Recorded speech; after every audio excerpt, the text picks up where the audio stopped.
Regresamos con más de Despierta con CDN, 8 y 8 minutos de la mañana. Gracias a ustedes por continuar con nosotros. Recibimos con gusto a los buenos amigos Servio Tulio Castaños, vicepresidente ejecutivo de la Fundación Institucionalidad y Justicia, y también al amigo Rodolfo Valentín, quien es director de la Oficina Nacional de Defensa Pública. A ambos bienvenidos, buenos días, gracias por estar aquí. Gracias una vez más por la invitación. La semana pasada se presentó y la Defensa Pública nos hizo saber un trabajo que les tomó algún tiempo y que reúne el detalle sobre la situación carcelaria de la República Dominicana. Los datos son escalofriantes, son reveladores, no son necesariamente sorprendentes porque ya lo habíamos visto, solo que el número sigue agravándose, las estadísticas siguen mostrando la gravedad del asunto y hoy queremos conversar con ellos para hablar de eso. Adelante, Rodolfo. Buenos días y bienvenido. Bueno, muy buenos días. Este es el segundo informe, ¿verdad? Exacto. Sí, así es, así es. Entonces vamos a comenzar luego del saludo, la diferencia entre el primero y el segundo. Porque da la sensación o que es lo mismo o que retrocedemos. Así es. Agradecer a ustedes por la invitación y para mí también es un lujo estar acompañado del doctor Servio Tulio, quien también es a la vez miembro, consejero de la Oficina Nacional de Defensa Pública. Y de verdad que estos temas es bastante preocupante.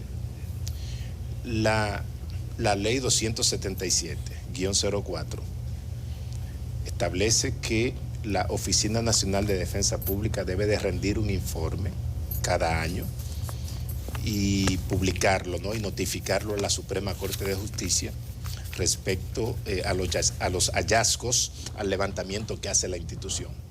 Este informe se realizaba, pero muy tímidamente, conjuntamente con el informe anual, ¿no?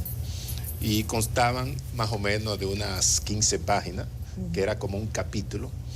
Cuando nosotros llegamos a la institución, entonces pensamos y decidimos que el tema carcelario es un tema muy importante, que no debe ser tratado en 10 páginas, en 5 páginas, porque sería un resumen. Pero qué particularidad también tenía aquel informe, que no teníamos acceso a las instalaciones de los centros carcelarios. No nos permitían tomar fotos ni tampoco tomar videos. ¿Por qué? Bueno, porque no se quería que se revelara, ¿no? Los hallazgos que tienen este informe. Cuando entra la procuradora, le pedimos el permiso, que nos permita, ¿no? Y a Roberto Hernández, el director de prisiones, que nos permita hacer un levantamiento mucho más objetivo. En el sentido de que necesitamos obligatoriamente mostrar lo que la gente no ve, a lo que nadie tiene acceso en el ámbito, en el sistema carcelario. E hicieron lo propio, le permitieron a los directores de todos los centros a que pudiésemos entrar con cámaras, ¿no? Y video y poder levantar, hacer un informe mucho más objetivo. Y nosotros le explicábamos a la procuradora y al director de prisiones que este informe no es una denuncia, sino una revelación de lo que está pasando en el sistema penitenciario y que lo que vamos a hacer es para mejorar el sistema. Porque si queremos nosotros privados de libertad o personas condenadas y que cumplan el fin de la pena, esencialmente es la educación y la inserción social. Entonces, en estas condiciones, bajo ninguna circunstancia es imposible. ¿Qué diferencia tenemos del informe pasado y este? Bueno, recuerden que el informe pasado, por primera vez hicimos la presentación de manera pública y de manera abierta. Y el informe pasado nosotros establecimos 18 recomendaciones, pero hicimos levantamiento también, hicimos fotos y video. Y en el informe pasado fue también una revelación de lo que estaba pasando en los centros carcelarios. Con este informe, que casi nos llegaba, ¿no? En resumen, casi nos llegaba a 500 páginas, pero iba a ser casi imposible el tener que manejarlo. A diferencia de este informe, lo hicimos en esta ocasión de manera regional. Si ustedes ven el informe de manera estructurada, está organizado por región, pero no solamente por región. También en este informe nosotros recogemos toda la capacitación que la defensa pública ha dado a los privados de libertad sobre cuáles son sus derechos, pero sobre todo cuáles son sus deberes. O sea, es como el brazo social de la defensa pública, porque si alguien no lo está haciendo, alguna institución del Estado debe de aportar para que estos seres humanos mejoren su condición. Y ese es el brazo social de la defensa pública. Pero no solamente esto, también este informe de manera estructurada aparta un capítulo para hablar sobre las condiciones de las privadas de libertad en República Dominicana. También tiene un capítulo que habla sobre las condiciones de los adolescentes privados de libertad. Entonces, de manera estructurada, este informe es mucho más completo, mucho más específico que el informe anterior. Y ahora se suman más recomendaciones y lamentablemente, la única recomendación que nosotros excluimos del informe anterior, porque fueron ampliadas, fue el tema de la pandemia y de la protección, de la mascarilla, pero el hacinamiento, la insalubridad... O sea, palabras más y palabras menos no se ha avanzado nada. Exacto, en lo absoluto, o sea, no se ha avanzado. Hubo cambio de un año a otro. Y déjeme decirle que son recomendaciones de posible cumplimiento. ¿Qué nos hace falta? Nos hace falta determinación y responsabilidad. Fíjense que a pesar de que ese informe establece la parte considerativa de que claudicó el nuevo modelo, en la parte considerativa, incentivando a la producción de una nueva ley, que es la ley 113-21. A pesar de ello, en el modelo tradicional, que todavía se mantiene en 19 cárceles, tenemos aproximadamente en ese modelo unos 16,000 privados de libertad, donde el 40% duerme en el piso, duerme en hamaca, sí, duerme también en cartón. Entonces, miren, yo quisiera que las autoridades tomaran en cuenta esto, porque si nosotros decimos que somos un Estado social, democrático de derecho, y que en más de 7 textos la Constitución dice que el Estado, la Constitución, nosotros nos fundamentamos en el respeto a la dignidad del ser humano, y la dignidad no es más que aquello que nosotros merecemos solamente por ser seres humanos o personas. Y con esto le quiero decir que el mismo artículo 38 dice que el Estado se fundamenta en el respeto de los derechos fundamentales. Y si nosotros queremos ver y percibir un lugar donde un solo derecho fundamental no se respeta, es en el ambiente penitenciario, lamentablemente. Rodolfo, Servio Tulio, qué bueno tenerlos aquí a los dos. Hay cosas que son de aceptación evidente. Por ejemplo, que nosotros como país firmamos convenciones y tratados para tratar de llevar el sistema tradicional o viejo modelo a un nuevo modelo, que fue el de la Convención de la ONU, que dice que hay que respetar los derechos y la integridad de la gente, tener condiciones aceptables dentro de las cárceles, pero en los últimos años, específicamente en los últimos 2 años o 3, hemos llevado como país el nuevo modelo un poco más cerca del viejo modelo.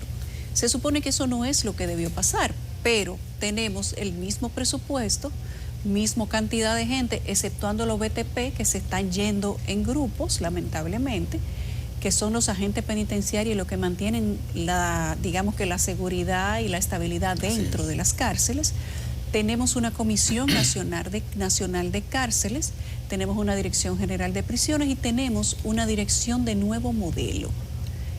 ¿A dónde nosotros podríamos decir que necesitamos reforzar los niveles de gerencia? Porque tal vez establecer culpabilidades no es lo de nosotros, porque eso está muy a la vista. Exacto. Pero ¿a dónde necesitamos reforzar niveles de gerencia? Porque hemos empobrecido el nuevo modelo de una manera estrepitosa y viene en caída libre. No faltará mucho tiempo de acuerdo a lo que vemos que está sucediendo, para que se unifiquen los dos modelos, pero hacia el viejo modelo. Entonces, ¿a quién le conviene que el nuevo modelo fracase? ¿Le conviene al caos, a la tradicionalidad? Tal vez le conviene a la misma Dirección General de Prisiones, diciéndolo de una manera muy llana, pero al país no le conviene. Sin duda que al país no le conviene. ¿Por dónde se tiene que empezar la recuperación del sistema de cárceles? Perdón. Lo primero que hay que hacer es cumplir con lo que la Constitución establece. No tenemos que ir tan lejos, las convenciones. A fin de cuentas también, Rodolfo hablaba de que se aprobó una nueva ley. Y nosotros entonces, en todo lo que fueron estos levantamientos, nos encontramos con lo siguiente. Los reglamentos no se han promulgado. Es decir, ¿cómo tú vas a implementar una ley que establece una serie de principios si tú no has ni siquiera promulgado los reglamentos? Yo, luego de haber sido parte de este bendito proceso, porque estas son de las cosas desagradables, de verdad, que uno no agradece, que a uno le toca en la vida, como que uno no hubiese querido que le tocara, porque ustedes ven la fotografía ahí, vayan a esos espacios, o sea, en donde casi 500 personas tienen problemas psiquiátricos, a casi 400 con SIDA, pero con SIDA terminar. Y entonces aquí hay un problema de corresponsabilidad del Estado. No es la Dirección General de Prisiones la que debe de cargar con la responsabilidad, es el Estado. Y déjenme decirle lo siguiente, frente a esta realidad que le da en la madre a cualquiera, yo hablé con el presidente de la República el viernes y hablé con el consultor jurídico del Poder Ejecutivo, porque entre otras cosas había un debate entre la consultoría y el Consejo Superior del Ministerio Público de quién tenía como atribución el tema de los reglamentos. Entonces, yo creo que de lo que se trata es de, habiéndose levantado esta información, que es un diagnóstico. Exacto. Que dicho sea de paso, Yulisa, para que tú veas, nosotros en el año 2007 hicimos el primer censo nacional penitenciario. Y es verdad lo que tú dices, no nos dejaban entrar. Lo que hicimos fue el levantamiento. Aquí hay otra cosa que la gente no ve y por eso hay que involucrar al Estado. Es un tema de política criminal. Por ejemplo, nosotros como fundación somos miembros de varios consejos de instituciones que son las que confluyen y conforman el sistema de justicia. ¿Qué sucede? Cuando tú ves los niveles de reincidencia de quienes están en el nuevo modelo, aún con sus precariedades, y los que están en el modelo tradicional, los niveles de reincidencia en el nuevo modelo no sobrepasan el 5%, el 6%. En el viejo modelo es el 56%. Así es. Ahí hay un tema ya. Claro. Los niveles de hacinamiento un 64%. O sea, eso es un acto de crueldad, literalmente hablando. O sea, la Constitución, cuando real y efectivamente diseña las instituciones para que, sobre la base del debido proceso, tenga que condenar a una persona que se separó de la sociedad, la Constitución no manda que esas personas la lleven a espacios como lo que la han llevado. Porque ¿cómo es posible que tú puedas pensar que esa persona se va a reinsertar de nuevo a la sociedad? Eso es imposible. También yo creo que el juez de la ejecución de la pena también debe de jugar su rol. Es decir, aquí hay muchos actores que se tienen que sentar y ver de qué forma nosotros comenzamos a abordar esto, pero de manera más contundente. Otra cosa, esto tiene un impacto a nivel... Esto nos coloca como país, ese informe, en una situación muy difícil internacionalmente, porque a nosotros nos evalúan. Y esa es una realidad. Y después cuando lo dicen en un informe de afuera nos ofendemos. Sí, este no es un tema de que la corrupción... No. Sí. Que la corrupción, no. Sí. Este es un tema ya de humanidad, o sea, claro, de la condición humana. Y de preservación de derechos. Oye, pero por supuesto que sí. Entonces yo creo que este es un gran aporte que ha hecho la defensa pública para resolver el problema, porque ahí, a fin de cuentas, están las recomendaciones. Por ejemplo, hay áreas en donde se ha mejorado, porque hay que ser honesto. En el área educativa, por ejemplo, nosotros hemos firmado acuerdo a la Fundación con el Infotep y la Dirección General de Prisiones, en donde inclusive hemos instalado 9 centros de capacitaciones técnicas en diferentes cárceles del país o recintos penitenciarios, incluyendo La Victoria. Y hemos visto que muchos de los internos se han inclusive alfabetizado. En el área, por ejemplo, de todo lo que tiene que ver con los alimentos, se ha mejorado.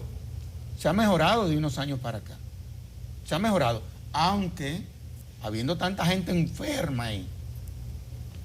Gente gasta con hepatitis, pero no la hepatitis que nos dio a nosotros chiquitos. La hepatitis que mata, claro.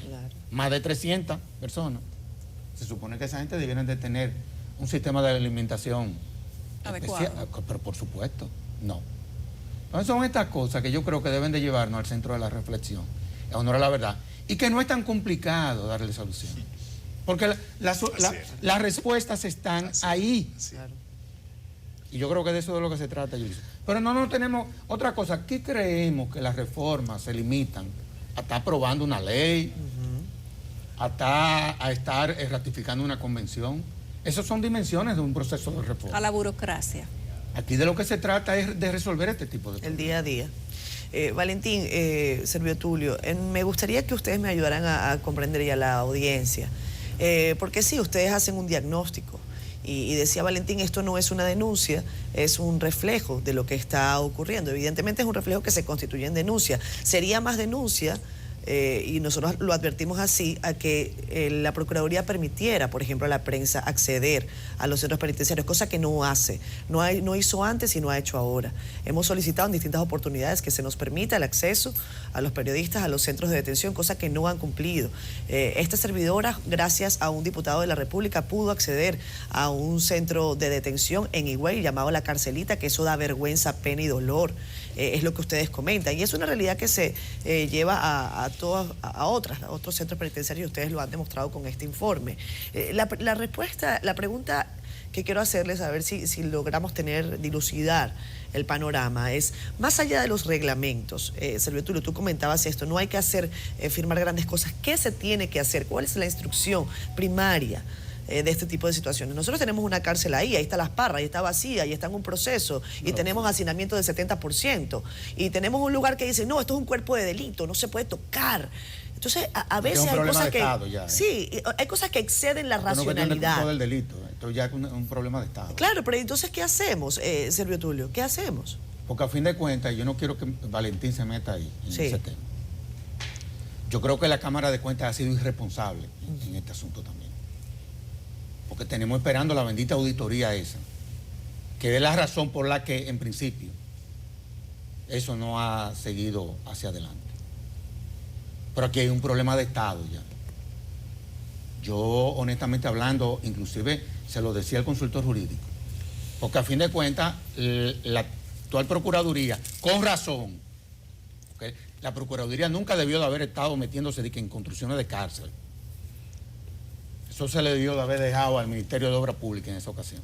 O al INVI, pero ya están ahí las construcciones. Sí, pero ¿qué pasa? Como se crea el Ministerio de Vivienda, eso lo tenía Obras Públicas, se le traspasó al Ministerio de Vivienda.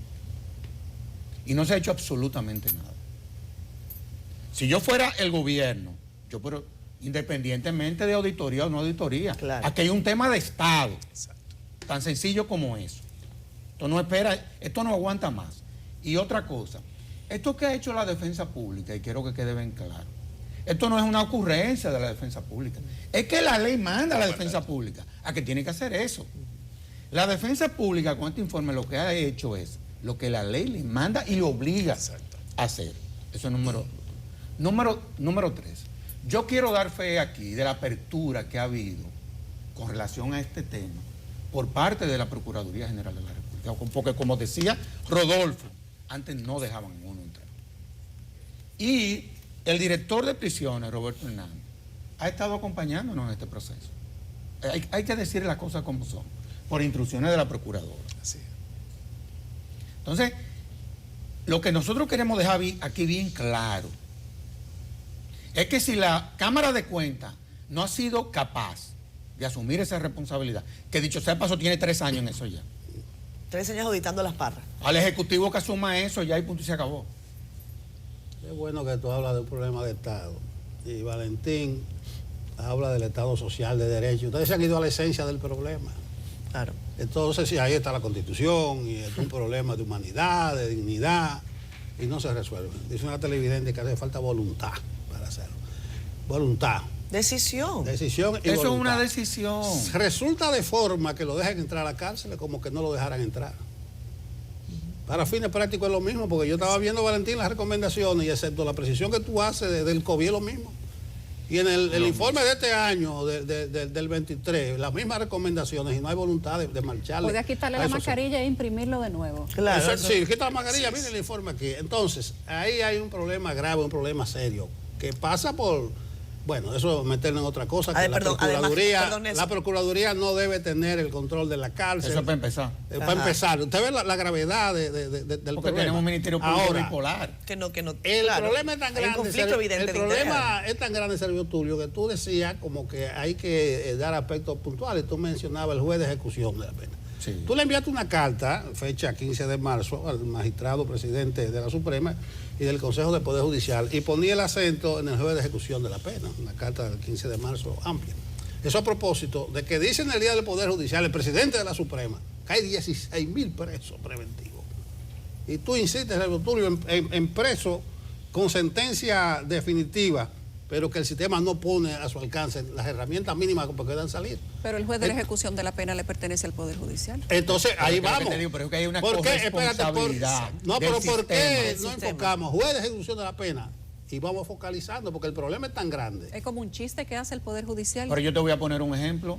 Yo lo que pasa es que no quiero que... No, pero contéstame Valentín es después. parte de esa estructura. Yo no quisiera que él se me contaminara. Ahora, yo quiero decir lo siguiente con relación a eso.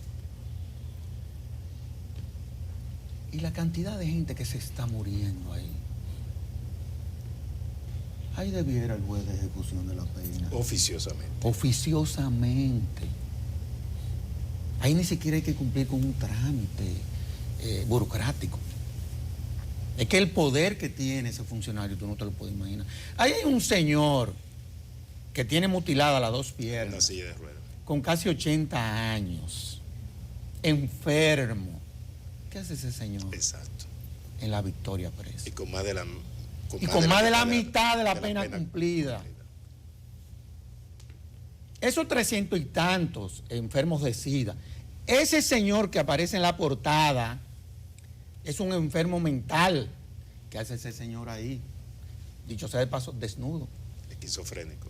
Esquizofrénico, Señores, desnudo, de esto es que encerrado. estamos hablando. Paredes llenas de hongo. Bueno, esa es la condición. Pero yo te pregunto, ¿hay que esperar? Es decisión. Es una decisión. Obviamente, sí debo de decir, porque la carta que yo le mandé al magistrado, que algunos jueces me dijeron de que fue muy dura, y tú sabes muy bien que yo creo que no fue dura. Tú sabes muy bien cómo yo escribo, y tú me conoces muy bien. Él me la respondió. Y él me dijo, mira, ciertamente nosotros tenemos aquí hemos identificado una serie de debilidades. Es verdad. Y estamos trabajando eso. Oye, pero esto no espera más. No espera más. Señores, pero Valentín, en el informe dice, en la cárcel de Salcedo, Nagua y Samaná, no hay una verdadera separación de hombres y mujeres. No. Es increíble. Una cosa elemental. Ni de No, hombre ni de mujer. ahí están cerca. Y de hecho, en una ocasión hubo una privada de libertad que salió embarazada. Dentro de la cárcel. Dentro de la cárcel. Dentro de la Claro. Imagínense que lo único que lo separaba era una celda, barrotes. Y se han dado situaciones de y salió- violaciones y salió entre mal. menores. Sí. Y esa es de las recomendaciones que nosotros hacemos. O sea que son, a uno como que el cerebro se le No, desencaja. esto es una cuestión dantesca. Es Cuando dantesco. Sí, tiene es que deprimente, pensar muy deprimente. Y en que ni desagradable. siquiera los derechos físicos de los menores de edad se están preservando dentro del sistema. Nosotros recomendamos, Yulisa, que la cárcel de menor en La Vega sea demolida. La cierran. Sí, la cierre. ¿Cuál No, fue no, la- demolida. ¿Qué fue lo que encontraron en La Vega? Jovencitos enfermos y durmiendo también en el piso. Con un hacinamiento a un 1000%, sin ningún tipo de condiciones. Sin ahí están también las fotos y las imágenes de ese centro carcelario. De La Vega. Y nosotros pedimos radicalmente que la demuelan. Así como solicitamos la demolición de Bella Colina, de la de la sí, carcelita que sí, tenían ellos. del sótano. Sí, del sótano. Así mismo están esas condiciones. Es los niveles Y de verdad que es deprimente. O sea, es hasta donde la dignidad está debajo de los pies de cualquier persona. Eso es lo que reflejan las cárceles en el viejo modelo en República Dominicana. Espérate, y yo quiero decir algo, porque se ha tocado la Constitución. Digo, a ver si uno lo explica desde el punto de vista académico, no se lo explica a los muchachos en las universidades. Cuando tú hablas del Estado social y democrático de derecho, porque eso como que no lo ha entendido mucha gente todavía. Nosotros venimos de una constitución liberal que se fundamentaba sobre la base de la representación. Ahora por eso es que tú ves que desde la constitución hay una serie de figuras que, dicho sea de paso, el Congreso no ha aprobado la primera para que desde la sociedad se pueda utilizar esos mecanismos, la participación ciudadana, ese tipo de cosas, el referéndum, el plebiscito. Sucede que cuando estábamos debatiendo la bendita reforma constitucional, que tú sabes que CDN jugó un rol espectacular porque instalamos un programa que le dio seguimiento a ese proceso de reforma constitucional. Quisimos que la Constitución Dominicana fuera de un Estado liberal a un Estado social y democrático de derecho. ¿Qué es lo que quiere decir eso? Que la persona ahora, la persona, el ser humano, es lo primero. Es lo primero, no son ya quienes nos representan. Y por eso es que tú ves que hay una serie de figuras, vuelvo y te reitero, que desde la Constitución, para poder garantizar ese Estado social y democrático de derecho, entonces se crearon. Nada. Y no ha habido forma. Servio Tulio, tú has hablado de reglamento, de la nueva ley sobre el sistema carcelario, que se suponía debía tener los reglamentos ya para ver si entraba en vigencia, para ver si era aplicable o si no servía para nada, pero cualquier cosa, pero que algo que se pudiera ejecutar para adelante, para atrás, para un lado, para el otro. ¿Qué se sabe de la compilación o de la redacción de los reglamentos de la ley? Sí, hay un borrador ya. Creo que ya el director de prisiones y el consultor jurídico tuvieron una conversación el viernes pasado. Y creo que eso ya es muy probable que en un corto tiempo, porque lo hemos trabajado muchísimo, los benditos reglamentos esos. Así es. Ya no sé qué más lo vamos a quitar y poner. Yo creo que vamos probablemente en los próximos días a tener el bendito reglamento. Valentín, Servio Tulio.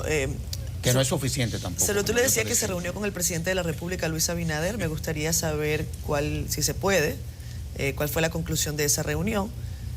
No, que se va a asumir ese tema.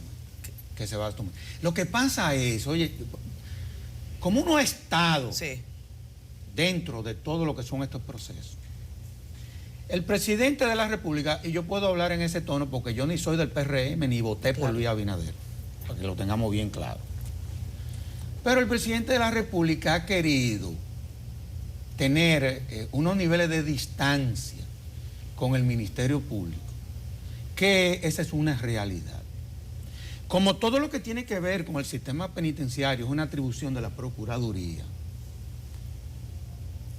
ciertamente que el Ejecutivo no ha querido incidir mucho en temas que fueron inclusive parte de su promesa de campaña. Pero puede caer en la irresponsabilidad. Pero ¿qué pasa? Ya este es un tema de Estado. Eso es lo que hablamos de la política de Estado y cómo el Ministerio Público era un instrumento para ejercer la política criminal. No, y aquí hay cuando uno dice la política criminal del Estado está en manos del Ministerio Público y es una atribución de, ese vínculo está allí. Claro, además acuérdate que nosotros tenemos un Ministerio Público cuya cúpula es bipolar. Esa es mi visión.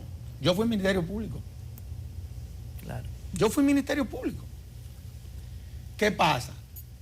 Como la procuradora es la ministra de Justicia, porque lo es, porque cuando se abolió el Ministerio de Justicia en el 1964, las atribuciones del Ministerio de Justicia se le transfirieron a la Procuraduría. ¿Qué pasa?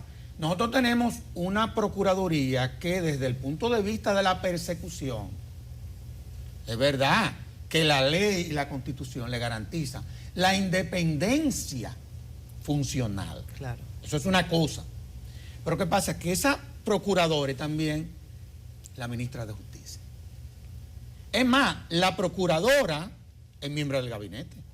Entonces es imposible tú desvincular a la procuradora del Ejecutivo. Claro. Porque hay aspectos En los que tienen que en trabajar. donde el Ejecutivo tiene que intervenir, Y tiene que tener como es el incidencia. sistema penitenciario. Pero está nombrada por decreto. Pero eso es así. Ahora, de que la independencia funciona, eso es otra cosa. Sí, No, sí, y la pero- independencia para pero investigar y tú todo eso. pusiste no tiene nada que otra ver. el cosa. dedo en la llaga. Ah, pero Y que la realidad. Servio Tulio, pero además la independencia no está supeditada al decreto. ¿Cuánta gente servil no está nombrada por decreto? Además, la ¿Cuántos independientes independencia, están ustedes lo nombrados por saben. decreto? ¿Qué es lo que te da a ti la independencia en tu periódico? Que es verdad que tú eres independiente, porque nada más que leerte. Sí. Tú eres independiente porque tú actúas sobre la base de lo que tú entiendes que es correcto y punto y se acabó. Esa es la independencia. Es un tema de criterio. Esa es la independencia. Ahí podemos poner a un procurador que lo nombre el Papa. Y si él entiende que o actúa sobre la base de no respetar lo que la ley orgánica del Ministerio Público establece. No Es va que a ser puede nada ser válido. electo, el Servio Tulio puede ser electo. Es tanto que estamos viendo a diputados que son electos con el Y voto no son popular el- y brincan para el otro partido. Es lo que te digo. Entonces- La independencia eso es muy relativo. Eso depende mucho del carácter de la persona. Claro. Usted ha hablado claro, Servio Tulio. Pero es que eso Y está ha claro. puesto distancia porque Valentino puede decir muchas de esas cosas. Sí, por eso. El, Y yo me alegro. el presidente de la República debe asumir esto. Tiene que asumirlo. Tiene que y asumirlo. yo creo que lo va a asumir. Y va a conservar la Con- independencia del Ministerio Público. No, pero que eso es otra cosa. Es otra cosa, exactamente. Por ejemplo, la política criminal del Estado. Tú no puedes marcar distancia de eso. Que en principio, imagínate tú, desde el punto de vista constitucional, eso fue un debate que yo tuve con Radamés Jiménez grandísimo. No puede tener el monopolio de la política criminal quien tiene como atribución la persecución. Exacto. Porque eso no puede ser. Le está dando Bueno, dos y funciones. Valentín hablando de demolir contrapuestas. cárceles y tenemos ahí una edificación. No, pero que yo asumiría eso de una vez. Eso que se está deteriorando. 5 años, 5 Claro. años. Sí. Que se está Y deteriorando. cuando lo vayan a 5 usar años. ya no va a servir. Fíjate que tenemos 10.000, la sobrepoblación sobrepasa los 10.000. ¿Y de cuánto es la capacidad? Valentín y yo sostenemos la tesis que son Que son 15.000. 15. Sí. Pero bueno, vamos a irnos ya desde el punto de vista estadístico. Pero esa cárcel tiene capacidad para meter 9.000 gente.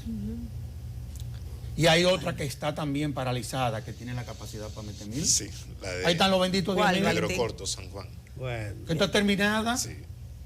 O sea que con Yo una creo que decisión el mensaje se de la destraba. participación de nosotros es que el presidente asuma esto. Punto y se acabó. No, Gracias. yo suscribo eso. A uno, me conoces de lejos. A uno le dan ganas de dejar esto, de comunicar y asumir otro rol. Oye, a mí, ¿tú crees que...? Mucho más activo y práctico. No, pero ven acá, uno no quisiera... Es un andar por problema de estos predios. inhumanidad que hay ahí. Yo quiero refrendar lo que ha dicho Servio Tulio, para que la gente escuche qué dice el artículo 38 de la Constitución. Y eso es por la anterior Constitución que teníamos, que nadie le hacía caso. El Estado se fundamenta en el respeto a la dignidad de la persona y se organiza para la protección real y efectiva. Protección real y efectiva.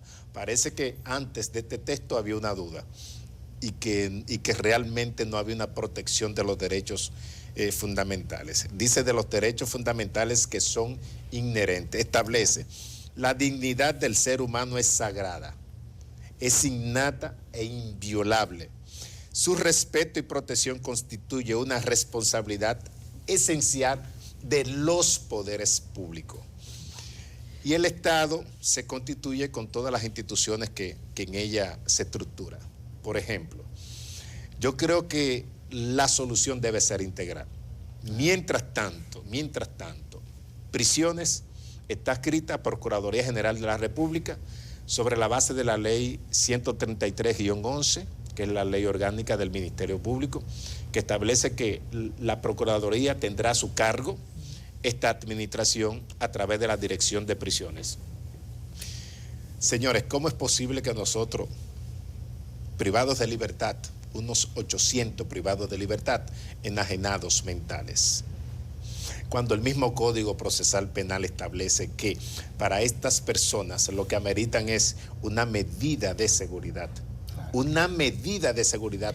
Y nosotros como defensa pública tenemos 400 y algo de enajenados mentales, o sea, enajenados mentales sin raciocinio. Pero eso tiene un apéndice.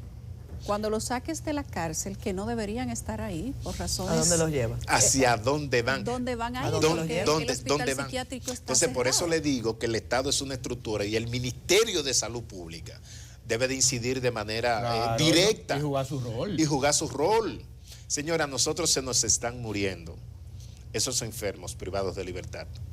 Y nosotros permanentemente hacemos levantamiento de las personas que están ya en coma, Y déjame decir algo. con cáncer terminales. Claro. Y déjame decir algo. Yo recuerdo cuando yo era el consultor jurídico del Congreso, oye lo que es la vida, en el 2002, que fue cuando se aprobó el Código Procesal Penal. Y frente a esa realidad, porque este es un tema que no fue que se creó en esta administración, No, es que tiene exacto, décadas. exacto, Claro, exacto. Décadas. No es Esto es un nuevo. tema Exacto. complicado. Nosotros creamos una quinta instancia en todo lo que tiene que ver con la creación del juez de la ejecución de la pena, para cuando se presentaran situaciones como esa. Que fue una novedad para el sistema jurídico de La la República quinta Dominicana. instancia. Existe una parte judicial que tiene que ver con el sistema penitenciario. Ya. Exacto, exacto. Sí, en la carta tuya al magistrado... Por eso es integrar, se la lo intervención se es ve, y integrar. se ve con eso como un paso de avance. Sí. La Pero creación de por esa supuesto quinta que instancia sí. procesal. Pero volvemos a lo que yo le decía a Yulisa, de que muchas veces creemos que las reformas se limiten al contenido de la norma. Claro. Sergio Tulio, Valentín, tenemos que despedirlos porque se nos ha ido el tiempo. Oye, Ha sido programa muy doloroso interesante. este. Sí. Muy interesante tenerlos acá. Bueno, pero Pero yo tengo interesante. fe que esto se va a resolver. Bueno. Con Y de verdad, voluntad, y con nosotros, voluntad política. sí, y Para que nosotros la como gente defensa no tenga que pública, hacerle apología a Bukele. Yo por la historia debo declararme Pero no pesimista. libre.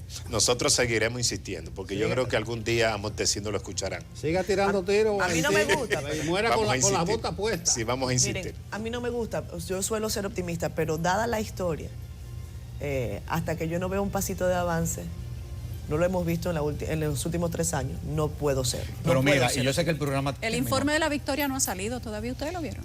De No, por dónde claro que entraban no. los ¿Por dónde freezers. entraron los- Ah, no, ¿Por claro, dónde no, entró no. claro? Yo creo que es el 31 de enero, No, sí, todavía. que tenemos No, esa no, cuenta no, no. pendiente. Sí, Hay pero que- rápidamente. Todo lo que encontraron Sí. ahí, hasta una fibra óptica de Todo. casi 7 7 kilómetros. y Casi no se tenían sabe una quién la mueblería puso. para darle a los vecinos. No.